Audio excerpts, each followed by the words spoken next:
I do have to give it to the big tech AI leaders out there. They really do believe in the American Constitution as it was written by our founding fathers, right? Democracy is a foundational principle of the United States, and they really believe that the right people should always be given the right to vote to make sure everything goes in the right direction.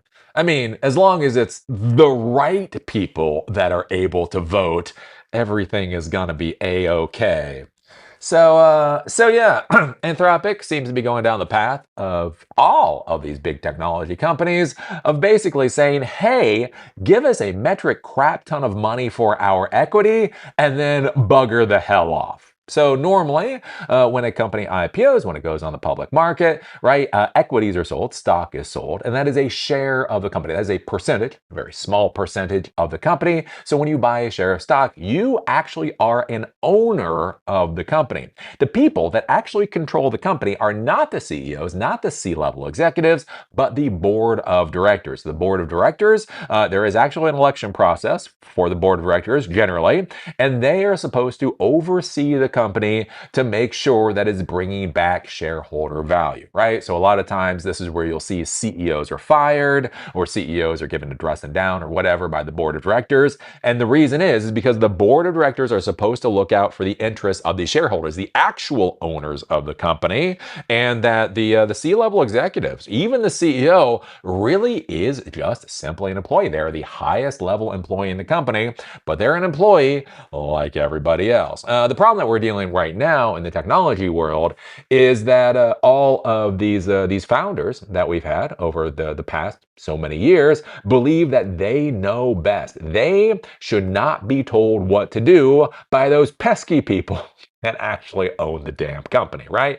And so one of the issues you get to, we see this with Mark Zuckerberg I talk about a lot, where he has super majority voting rights. So basically, nobody else can outvote him who owns any percentage of the company. If you own $50 billion of Meta stock, you cannot outvote Mark Zuckerberg. Mark Zuckerberg gets the super majority voting rights. So basically, the company is going to do whatever the hell he wants the company to do. And that's one of the problems we get to with these dual class or multi-class stocks. So you'll have one class of stocks where you buy equity in the company and you have, let's say, one vote. So every share of this stock that you own, you get one vote.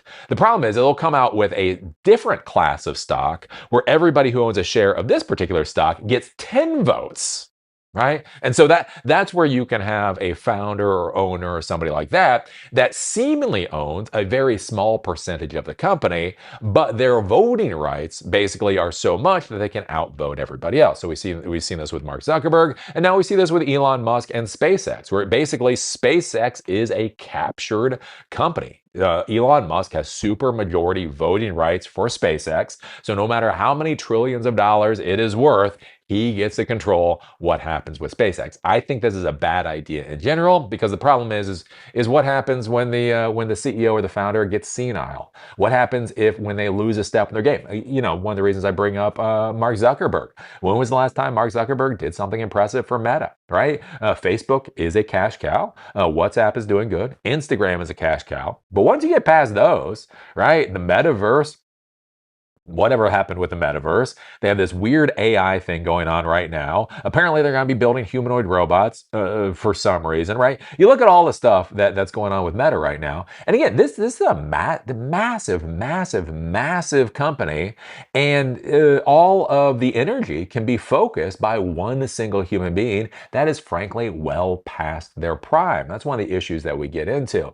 But as I've said before, again, especially with these technology companies, they're all lemmings, right? These people are not visionaries. They're not rebels. They're not any of that kind of horse crap. They're just simply very smart lemmings that happen to monopolize key components of modern society. So if one of these lemmings does something, all the other lemmings are going to do it too. And that's where we get right now with Dario and Anthropic. It looks like they're trying to give founders supermajority voting powers so that they can outvote everybody else. Don't you understand? When you have a technology that this piece of shit, Dario, this piece of shit, literally states is more dangerous than nuclear weapons, right?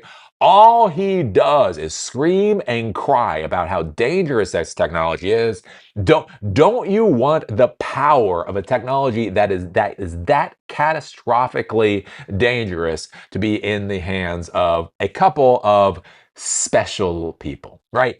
He knows what is best for society. He knows what's best for the world. He fucking knows what is best for you.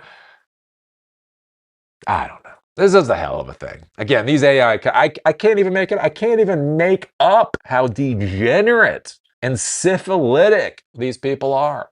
Anthropic prepares a super voting power for founders as it readies for mega IPO.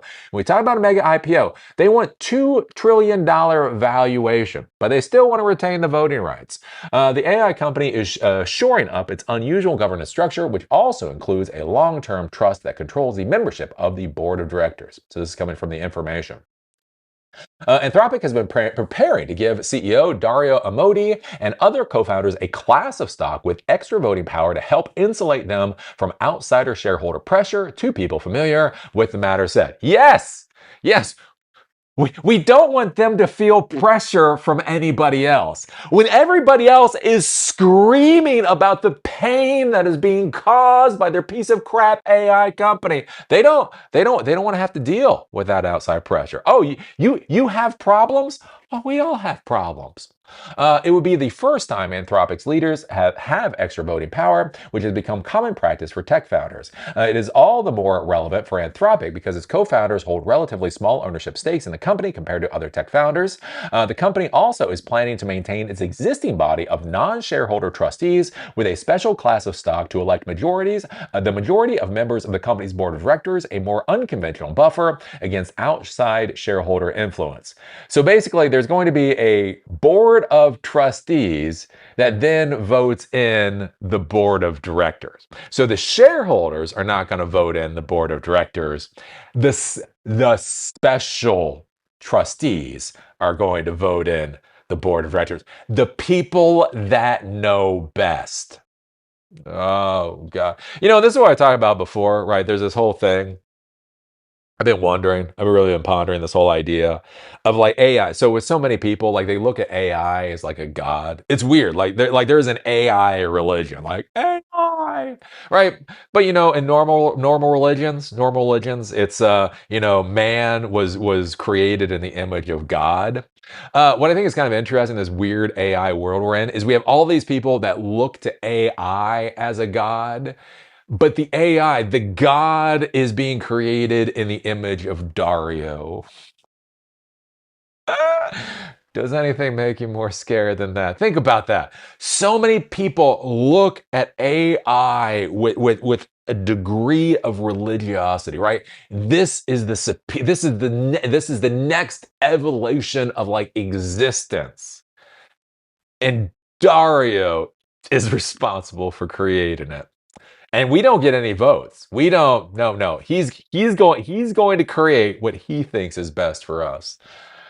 Oh, lordy. The plans are part of Anthropic's effort to shore up its unusual governance structure ahead of a planned IPO, which could come as soon as late September and may be the biggest IPO in history. The specifics of the voting arrangements couldn't be learned, and the plans could still change. Anthropic already has two structural components very few other large publicly traded companies have. It is a public benefits corporation.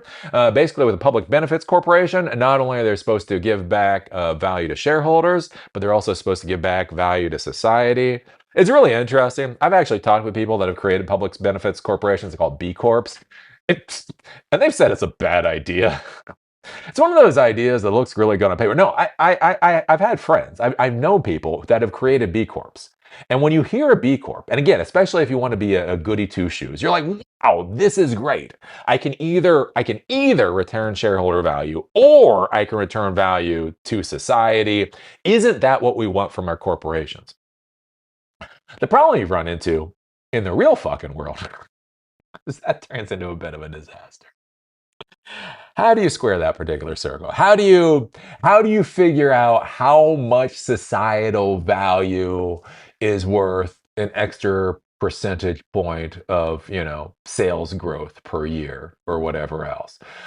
Most of the people that I know that have dealt with B Corps have basically said at the end of the day, create a normal C or S Corp and then just give away a shit ton of money. That it's a hell of a lot easier to give away money from the profits of a normal corporation than to deal with the whole disaster of dealing with the B Corp. So anyways, but one of the things to be thinking about with Anthropic, right? It's going to be a $2 trillion B Corp. And again, what does that really mean? What does any of this really mean? And Anthropic has given significant but narrow governance powers to its long-term benefits trust, a group of advisors who aren't employees or investors. The trust, created in 2023, has one major formal power today. It can elect the majority of Anthropic's 7-person board of directors. The company granted it those powers through Class T shares that have no economic power. So a special class of people is then going to vote in the board of directors. Anthropic is now planning to balance the trust power with new voting rights for its 7 founders. Because the company has raised hundreds of billions of outside capital, the founders' combined stakes have been diluted down to a small minority ownership. Modi himself only owns roughly 2% of the company. A person close to Anthropic said that would be one of the smallest ownership percentages for any founder or CEO taking his or her company public in recent decades. Yeah, that's even less than Box. I was watching the CEO of Box, and he said he was down to like 5% equity in Box. So 2% is low.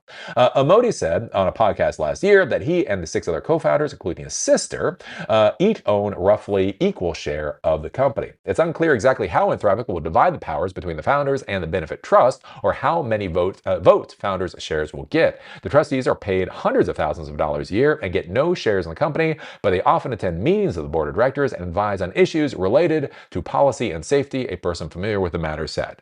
So yeah. So you're going to have this company creating a technology product more dangerous than nuclear weapons that wants to IPO for $2 trillion. And, the governance model, voting rights, how this thing is going to be managed, seems to be very, very opaque at this point in time. Give them your money and then go the fuck away. Apparently, that's how the tech companies do it nowadays. The big problem that I see, like with a lot of this, is the problem that you run into is you get CEOs that, their time runs out. This is one of the things I talk about, like with democracies. The good part about democracies.